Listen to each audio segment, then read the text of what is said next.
لیکن حضور اکرم صلی اللہ علیہ وسلم کے زمانے میں جو ہوا وہ جتنے مسائل تھے ان مسائل کو حل کیا گیا. اب آپ بیٹھے رمضان کا مہینہ میں 2-3 مسئلے آپ کو بتاؤں تو آپ کو پتہ چلے مسئلے حل کیسے ہوتے ہیں. یہاں تو مسئلے کے اندر اور مسئلہ پیدا ہوتا ہے. مسئلے حل اب سنیے. صلح حدیبیہ کے موقع پر حضور اکرم صلی اللہ علیہ وسلم اور کافروں کا نمائندہ آ گیا تھا. صلح کی شرائط طے ہو گئی تھی. اس میں ایک شرط یہ آ گئی تھی کہ اگر کوئی مکہ کا رہائشی جو مسلمان ہو کر آپ کے پاس ہے اگر وہ اسلام چھوڑ کر ہمارے پاس آ گیا ہم اس کو واپس نہیں کریں گے. اور مکہ کا رہنے والا کوئی بندہ مسلمان ہوا وہ اگر مدینہ آیا آپ کو واپس کرنا پڑے گا.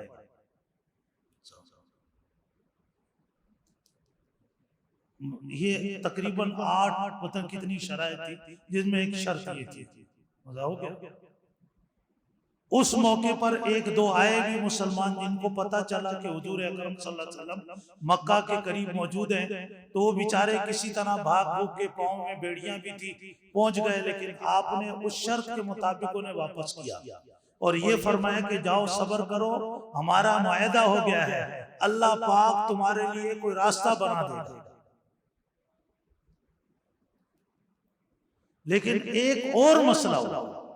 مسئلہ یہ ہوا کہ یہ شرط ہو گئی تحریر آپ کے سگنیچر ہو گئے سب کچھ ہو گیا.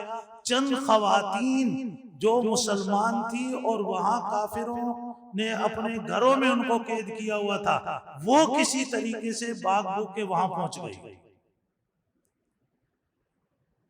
اب خواتین کا مسئلہ اس کے لیے قرآن پاک کی الگ سورت نازل ہوئی جس کا نام ہے سورۃ الممتحنہ. اللہ نے فرمایا خواتین جو آئی ہیں ان خواتین کو بٹھاؤ اور ان سے سوالات کرو. اگر یہ واقعتاً مسلمان ہیں اور وہاں کسی اور وجہ سے اپنا گھر بار چھوڑ کے نہیں آئی ہیں محض اسلام کی وجہ سے آئی ہیں تو ان خواتین کو واپس نہیں کیا جائے گا. اب ان میں جو شادی شدہ خواتین تھی فرمایا ان کا مہر ان کے شوہروں کو واپس کر دو. ان میں جو شادی شدہ تھی ان کا مہر واپس کیا گیا.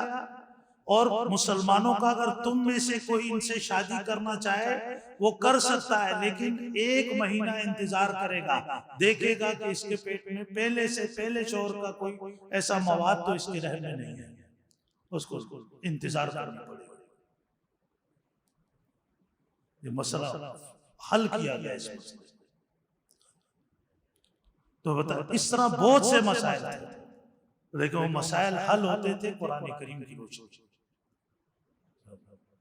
اور اب ہم چونکہ قرآن پاک سے ہیں دور اور سارا ہمارے ہاں وہی جو جن پہ اللہ کی لعنت ہے اللہ ان سے ناراض ہے انہی کے قانون کو اور انہی کی باتوں کو لے کر چلتے ہیں تو اس سے اٹھا.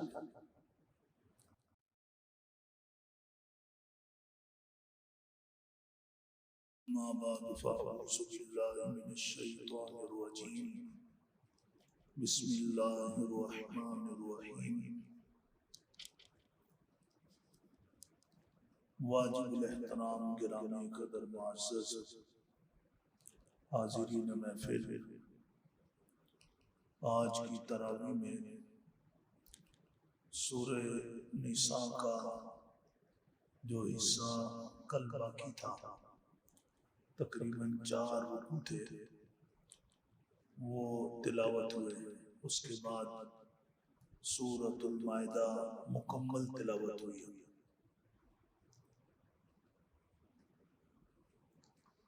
تقریباً 6.25 سپارے ہوئے ہیں تراویح میں. اللہ تبارک و تعالی تلاوت کو تراویح کو اپنی بارگاہ میں قبول فرمائے. آگے بھی اللہ ہمارے لیے آسانیاں پیدا فرمائے. سورہ نساء اس کے نام میں نساء کا معنی خواتین ہوتا ہے. اس میں نساء کا لفظ آیا ہے فَانْكِحُوا مَا طَابَ لَكُم مِّنَ النِّسَاءِ، اس لفظ سے اس کا نام پڑا ہے سورہ النساء، اور اس میں خواتین کے ایسے حقوق جو اس معاشرے میں، جو معاشرہ حضور اکرم صلی اللہ علیہ وسلم کی بعثت سے پہلے قائم تھا، نہیں دیے جاتے تھے۔ قرآن کریم میں اللہ تبارک و تعالیٰ نے اپنے ماننے والوں کو، حضور اکرم صلی اللہ علیہ وسلم کی دامن رحمت کے ساتھ وابستہ لوگوں کو یہ بتایا کہ یہ جو اس معاشرے میں خواتین کے یہ جو حقوق ہیں، یہ جو نہیں دیے جا رہے، یہ ظلم ہو رہا ہے، لہذا تم اپنے آپ کو اس ظلم سے بچاؤ۔ اس معاشرے میں خواتین کے حوالے سے جو ایسے امور تھے جو انسانی فطرت کے خلاف تھے، یہ لفظ میں اس لیے استعمال کر رہا ہوں کہ قرآن پاک کی جو تعلیمات ہیں یہ فطرت انسانی کے مطابق، قرآن سے ہٹ کر جو کچھ پہلے تھا یا اب ہے یا ہوگا، اس کا مطلب یہ کہ وہ انسانی فطرت کے مطابق، وہ انسان اپنی فطرت سے ہٹ چکا ہے۔ قرآن نے جس ڈائریکشن پہ کھڑا کیا، سمجھے یہ وہ راستہ ہے، وہ مقام ہے کہ جس مقام اور راستے کے لیے اللہ نے انسان کو پیدا کیا، اور جب یہ انسان اس مقام اور اس ڈائریکشن پہ آ جاتا جس پہ قرآن کریم اسے بتا رہا ہے، رہنمائی کر رہا ہے، تو اب یہ یہاں سے انشاءاللہ جب یہ دنیا کو چھوڑے گا تو سیدھا جنت میں جائے گا۔ اس میں یہ تھا، ایک تو نکاح کے حوالے سے کہ نکاح کی وہاں کوئی حد بندی نہیں تھی، کوئی 10 بیویاں بھی رکھتا تھا، 20 بیویاں بھی رکھتا تھا، اس کے لیے کوئی حد نہیں۔ اسی طرح دوسری چیز طلاق کے حوالے سے تھا، طلاق کی کوئی حد بندی نہیں تھی، 100 طلاقیں دیتے تھے، طلاق دے دی، دوبارہ اس کو رکھ لیا، پھر طلاق دے دی، پھر رکھ لیا، پھر طلاق دے دی، پھر رکھ لیا، نکاح کر لیتے تھے۔ یہ باتیں مختلف قبائل میں تھی، عرب میں مختلف قبائل تھے۔ اب جیسے قرآن کریم نے بتایا نا کہ وہ بچیوں کو، زندہ بچیوں کو دفناتے تھے، تو یہ قبیلہ مضر کے لوگ کرتے تھے، وہ ہر قبائل کے رسم و رواج الگ تھے۔ اسلام جب آیا تو اسلام نے سب کو ایک نقطے پر، ایک پوائنٹ پر جمع کیا۔ کچھ ایسے لوگ تھے کہ وہ شادی کر لیتے تھے تو خواتین کا مہر نہیں دیتے تھے، اور وہ مہر مانگتی اس کو برا سمجھتے تھے، اتنا بھی مہر کیوں مانگنا، جب اس کے سارے خرچے ہم پورے کر رہے تو مہر کیوں مانگنا، اس کو برا سمجھا جاتا تھا۔ اسی طریقے سے بعض ایسے قبائل تھے کہ جو خاتون کو انسان کا درجہ دیتے نہیں تھے، انہیں ایک عام جس طرح دنیا کا مال و سامان ہوتا ہے وہ سمجھتے تھے، یعنی اس کو کوئی انسان کا مقام نہیں تھا، اسے بس ایک جس طرح اگر کسی کا کوئی بھائی فوت ہو گیا اور اس کی بیوہ رہ گئی تو اس کا کوئی انسان کا درجہ نہیں، جیسے بھائی کا مال تقسیم ہو رہا ہے وہ بیوہ کو بھی میراث میں تقسیم کر لیتے تھے۔ قرآن پاک نے ان تمام چیزوں کی وہ اصطلاحات قائم کی کہ جو اصطلاحات اللہ کے ہاں تھیں، اور جن اصطلاحات پر جب انسان آ جائے تو یہ اپنی فطرت کے مطابق ہوتا ہے۔ تو ان میں سب سے پہلی بات یہاں ڈسکس کی گئی وہ یہ بات آئی کہ شادی کے بارے میں وہ جو بے روی تھی 10 شادیاں 20 ایک بندہ، تو اس کو قرآن کریم نے ختم کیا اور 4 شادیوں تک کی اجازت دی۔ لیکن اس میں بھی یہ بات ارشاد فرمائی کہ 4 بھی اس صورت میں ہے کہ اگر تم انصاف کر سکو، اگر تمہیں اپنے اندر یا اپنے وسائل ایسے نہیں ہیں، انصاف کے لیے وسائل بھی تو چاہیے ہوتے، اگر تمہارے وسائل ہی نہیں ہے کہ آپ ان 4 کو برابری کی سطح پہ رکھ سکو، تو فرمائے پھر ایک ہی شادی کر۔ اور پھر انسان کو یہ بھی بتایا اللہ نے، یہاں تو عام طور پہ لوگ اس آیت کو یہاں پڑھتے ہیں، جبکہ سورہ نساء کی آگے آیت آ رہی ہے جس میں اللہ نے فرمایا وَلَن تَسْتَطِيعُوا أَن تَعْدِلُوا بَيْنَ النِّسَاءِ، کہ عورتوں کے بارے میں تم جذباتی اعتبار سے اتنے کمزور ہو کہ انصاف نہیں کر سکو گے۔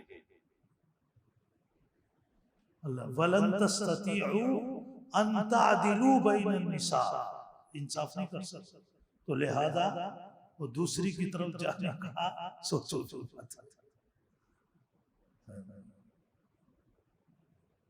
تو یہ ساری باتیں قرآن کریم بتائیں۔ پھر اس میں شادی میں عورت کی مرضی رکھی گئی کہ اس کی اجازت کے بغیر نکاح نہیں ہو سکتا۔ عورت بالغ ہے، لڑکی بالغ ہو گئی، اب اس کی اجازت کے بغیر نکاح نہیں ہو سکتا۔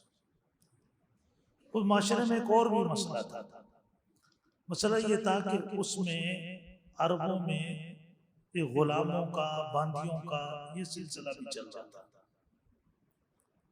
اس میں ہوتا یہ تھا کہ جو باندی ہوتی تھی کسی کی، تو وہ باندی سے پھر نہیں پوچھتی، باندی کا کوئی معاشرے میں اسٹیٹس ہی نہیں ہوتا تھا، اس سے پوچھنے کی وہ ضرورت ہی نہیں محسوس کرتے تھے، وہ بغیر پوچھے اس کا نکاح کر دیتے تھے، جہاں چاہ کر دیا۔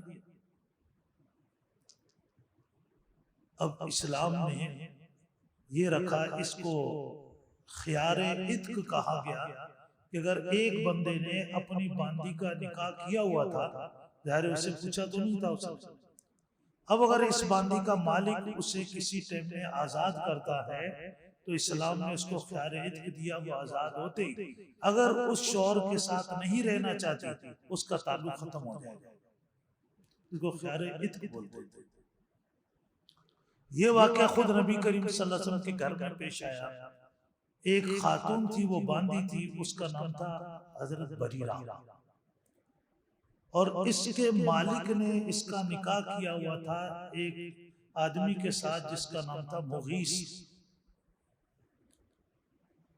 حضرت عائشہ رضی اللہ تعالیٰ عنہ نے اس باندی کو اس کے مالک سے خرید لیا۔ خریدنے کے بعد حضرت عائشہ رضی اللہ تعالیٰ عنہ نے اس کو آزاد کر دیا۔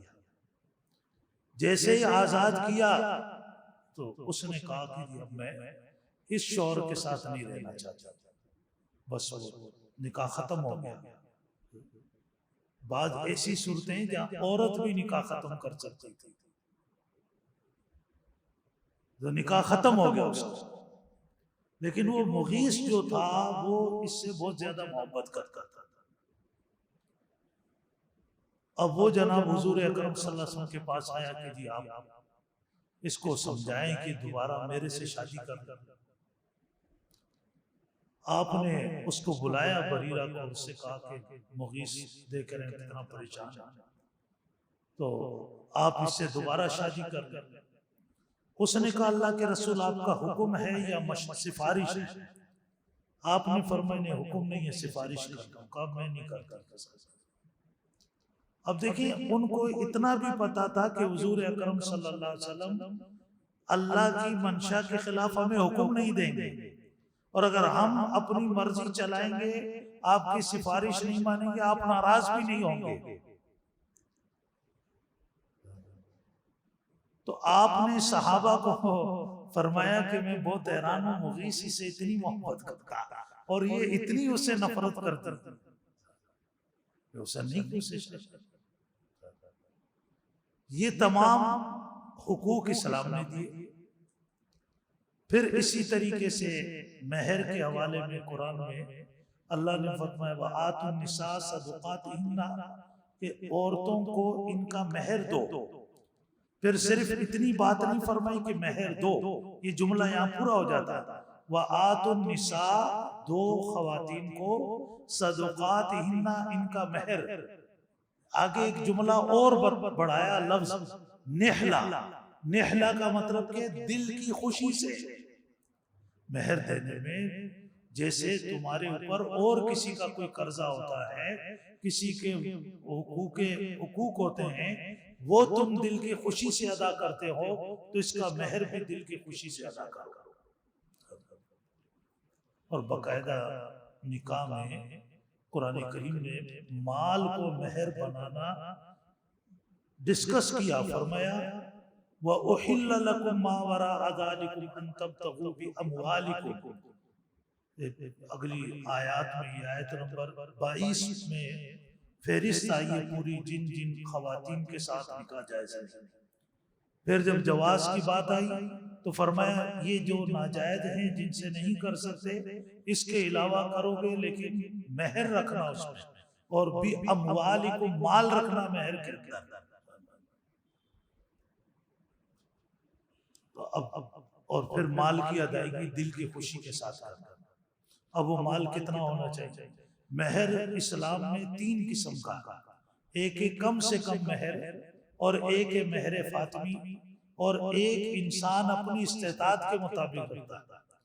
کم سے کم مہر حضرت جابر رضی اللہ تعالیٰ عنہ کی حدیث ہے کہ آپ صلی اللہ علیہ وسلم نے فرمایا کہ 10 درہم سے مہر کم نہیں ہونا چاہیے۔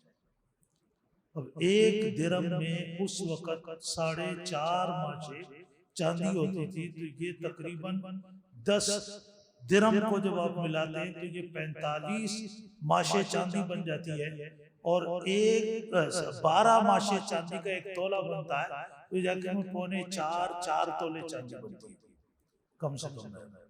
اب وہ اس طرح آسانی سے آپ مارکیٹ ریٹ چاندی کا معلوم کریں تو 4 تولے چاندی کا جو بھی ریٹ کسی بھی زمانے میں ہوگا، جیسے مشہور پہلے زمانے میں لوگ 32 روپے مہر رکھتے تھے، ابھی بھی لوگ کہتے ہیں 32 روپے، اس ٹائم میں 32 روپے کی ہوگی چاندی 4 تولے، تو وہ رکھا گیا۔ ابھی جس حساب سے ہوگا اس حساب سے رکھا جائے۔ اکثر لوگ تو سمجھدار ہوتے ہیں، بعد بلا وجہ الجھنا شروع کر دیتے ہیں، کہتے ہیں نہیں جی وہ 32 روپے رکھو، تو کہتا ٹھیک ہے پھر آپ کو بھی تنخواہ 32 روپے دیں گے، پھر خوش خوش گے۔ وقت کے حساب سے چاندی کی قیمت میں فرق ہے، تو اس حساب سے مہر ہو۔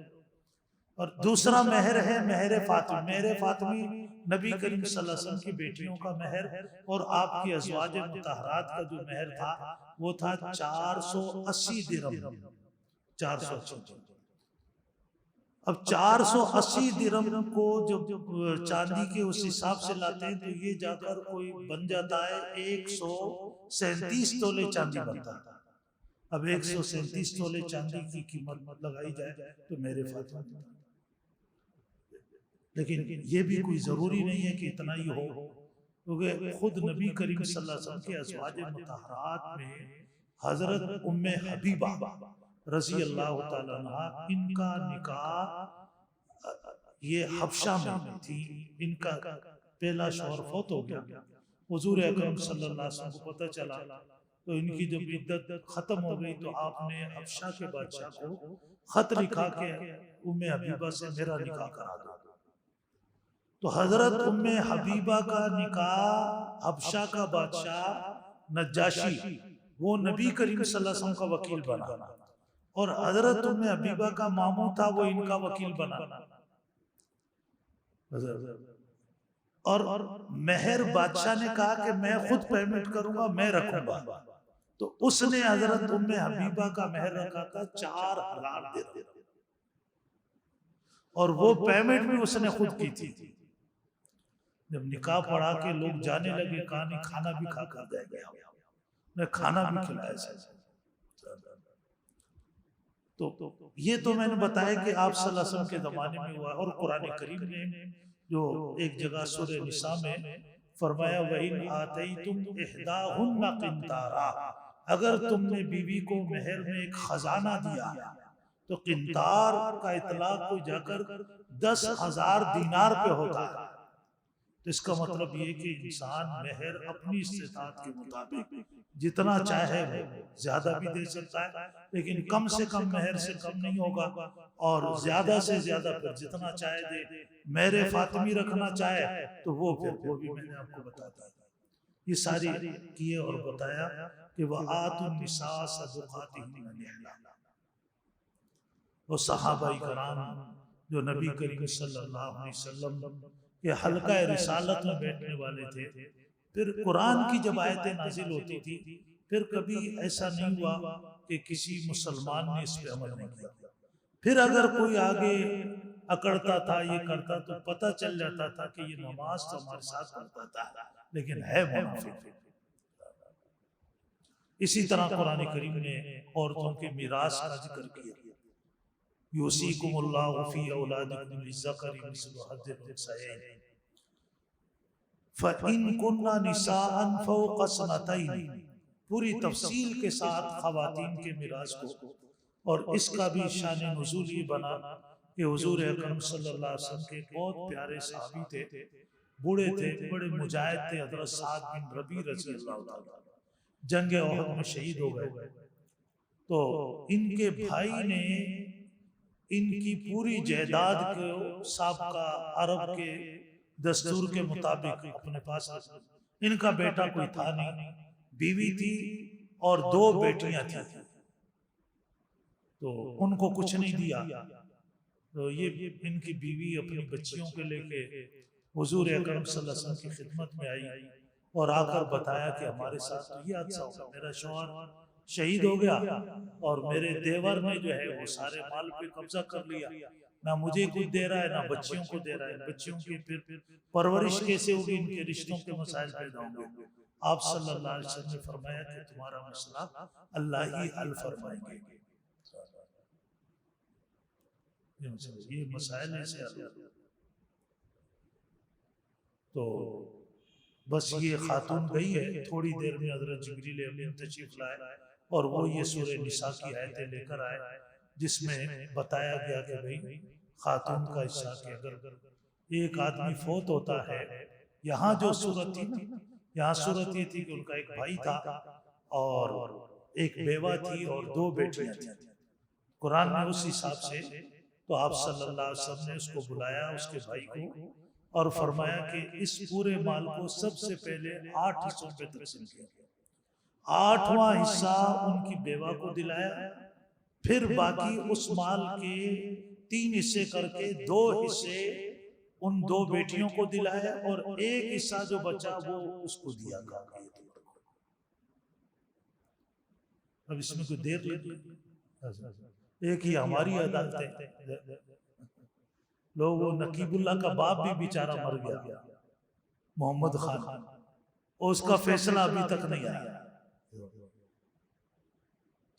تو یہ کیمرے کیوں لگائے آپ نے؟ جب آپ ان کیمروں کو دیکھ کر، یہ ویڈیو کو دیکھ کر کوئی فیصلہ آپ نے نہیں کرنا۔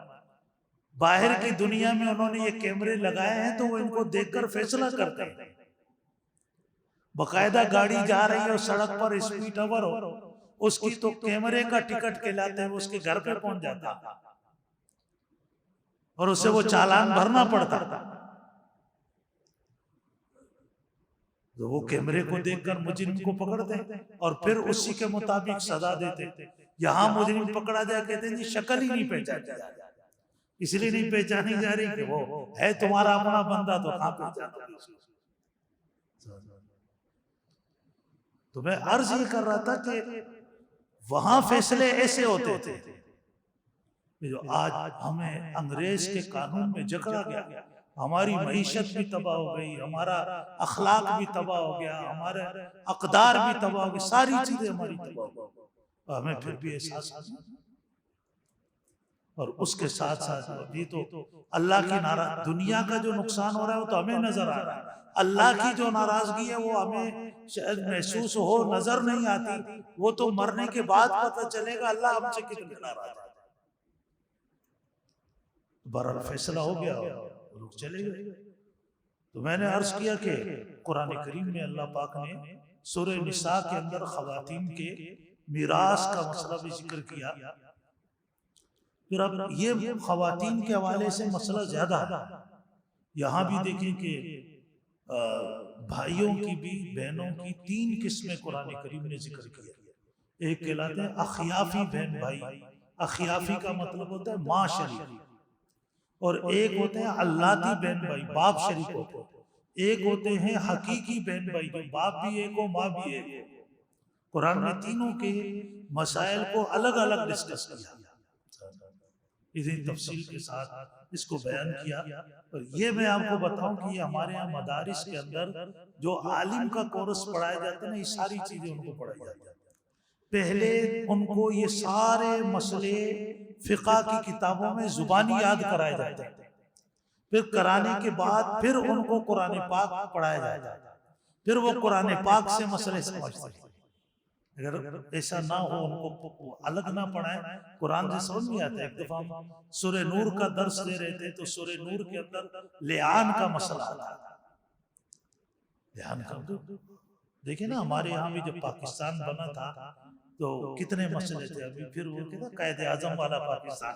میرے بچے پوچھتے تھے قائد اعظم والا پاکستان کیسے تھا؟ میں نے کہا اس ٹائم نہ گیس تھی، نہ بجلی تھی، نہ کوئی چیز تھی. یہ دوبارہ اسی طرح بنانا چاہتا.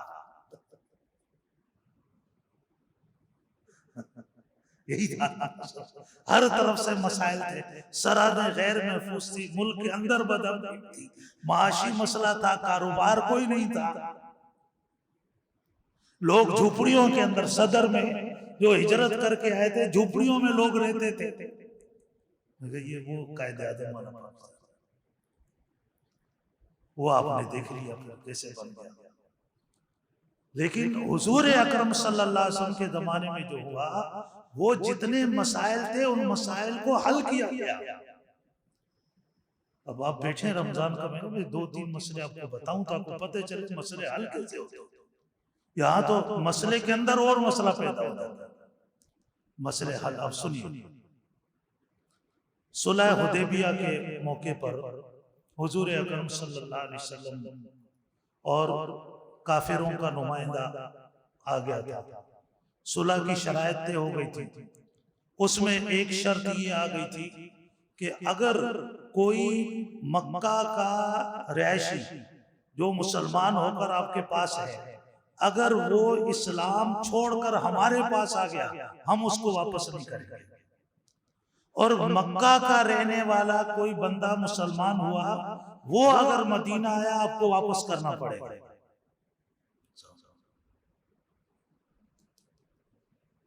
یہ تقریباً 8 پتہ کتنی شرائط تھی، جس میں ایک شرط یہ تھی. مزہ ہو گیا. اس موقع پر 1-2 آئے بھی مسلمان جن کو پتا چلا کہ حضور اکرم صلی اللہ علیہ وسلم مکہ کے قریب موجود ہیں، تو وہ بیچارے کسی طرح بھاگ بھوگ کے، پاؤں میں بیڑیاں بھی تھی، پہنچ گئے. لیکن آپ نے اس شرط کے مطابق انہیں واپس کیا اور یہ فرمایا کہ جاؤ صبر کرو، ہمارا معاہدہ ہو گیا ہے، اللہ پاک تمہارے لیے کوئی راستہ بنا دے گا. لیکن ایک اور مسئلہ ہوا. مسئلہ یہ ہوا کہ یہ شرط ہو گئی، تحریر آپ کے سگنیچر ہو گئے، سب کچھ ہو گیا. چند خواتین جو مسلمان تھی اور وہاں کافروں نے اپنے گھروں میں ان کو قید کیا ہوا تھا، وہ کسی طریقے سے بھاگ بھوگ کے وہاں پہنچ گئی. اب خواتین کا مسئلہ، اس کے لیے قرآن پاک کی الگ سورت نازل ہوئی جس کا نام ہے سورۃ الممتحنہ. اللہ نے فرمایا خواتین جو آئی ہیں ان خواتین کو بٹھاؤ اور ان سے سوالات کرو. اگر یہ واقعتاً مسلمان ہیں اور وہاں کسی اور وجہ سے اپنا گھر بار چھوڑ کے نہیں آئی ہیں، محض اسلام کی وجہ سے آئی ہیں، تو ان خواتین کو واپس نہیں کیا جائے گا.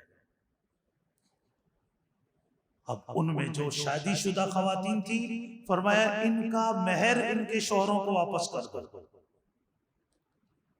ان میں جو شادی شدہ تھی ان کا مہر واپس کیا گیا، اور مسلمانوں کا اگر تم میں سے کوئی ان سے شادی کرنا چاہے وہ کر سکتا ہے، لیکن 1 مہینہ انتظار کرے گا، دیکھے گا کہ اس کے پیٹ میں پہلے سے پہلے شوہر کا کوئی ایسا مواد تو اس کے رحم میں نہیں ہے، اس کو انتظار کرنا پڑے گا۔ یہ مسئلہ حل کیا گیا اس مسئلے۔ تو بتا اس طرح بہت سے مسائل تھے، لیکن وہ مسائل حل ہوتے تھے قرآن کریم کی روشنی میں۔ اور اب ہم چونکہ قرآن پاک سے ہیں دور، اور سارا ہمارے ہاں وہی جو جن پہ اللہ کی لعنت ہے، اللہ ان سے ناراض ہے، انہی کے قانون کو اور انہی کی باتوں کو لے کر چلتے ہیں تو اس سے اٹھا۔ اور سب سے بڑا مسئلہ حضور اکرم صلی اللہ علیہ وسلم نے جب پردہ فرمایا تو وہاں خلافت کا مسئلہ تھا۔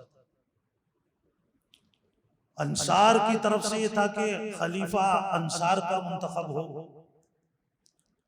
حضرت ابوبکر، حضرت عمر رضی اللہ تعالیٰ عنہ، حضرت ابوبکر رضی اللہ تعالیٰ عنہ اور حضرت ابو عبادہ بن جراح، یہ 3 صحابہ انصار کے پاس ہیں، اور ان سے کہا کہ قرآن پاک سے فیصلہ ہوگا۔ قرآن نے آپ کو حکم دیا ہے یا ایھا الذین آمنوا اتقوا اللہ وکونوا مع الصادقین، کہ تم صادقین کے ساتھ رہو گے۔ صادقین کا لفظ قرآن نے مہاجرین صحابہ کے لیے استعمال کیا اور انصار کے لیے مفلحین کا لفظ استعمال کیا سورہ حشر کے اندر۔ اگر ہمیں اللہ نے آپ کے تابع بنانا ہوتا تو اللہ ہمیں کہتا تم نے مفلحین کے ساتھ رہنا ہے، لیکن اللہ نے تمہیں ہمارے تابع رکھا تو اللہ نے فرمایا تم نے صادقین کے ساتھ رہنا ہے۔ بس یہ بات ٹھیک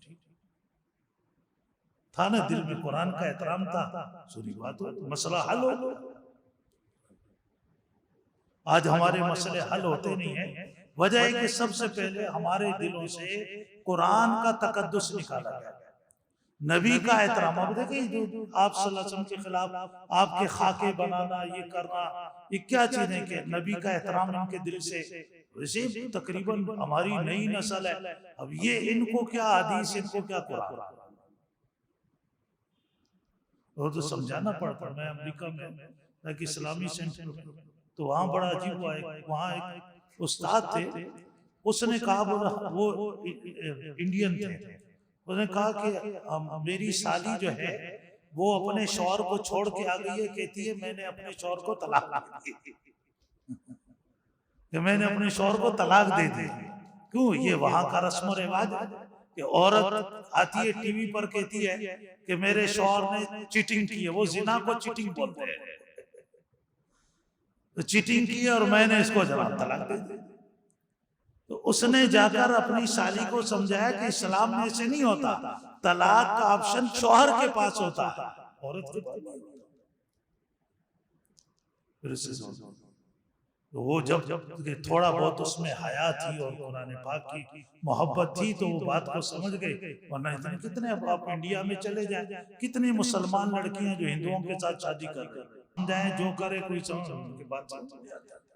اللہ نے منع کیا، اللہ نے قرآن پاک میں واضح طور پہ فرمایا وَلَا تَنْكِحُ الْمُشْرِكَاتِ حَتَّى يُؤْمِنْ، مردوں کو بھی کہا کہ کسی مشرکہ ہندو لڑکی سے شادی نہیں کرنی یہاں تک کہ وہ ایمان لائے، اور فرمایا وَلَوْ أَعْجَبَتْكُمْ، اگرچہ تمہیں کوئی ہندو مشرکہ لڑکی کتنی بھی اچھی لگ جائے، تمہارا دل آ جائے اس کے اوپر، لیکن اسے شادی نہیں کرنی۔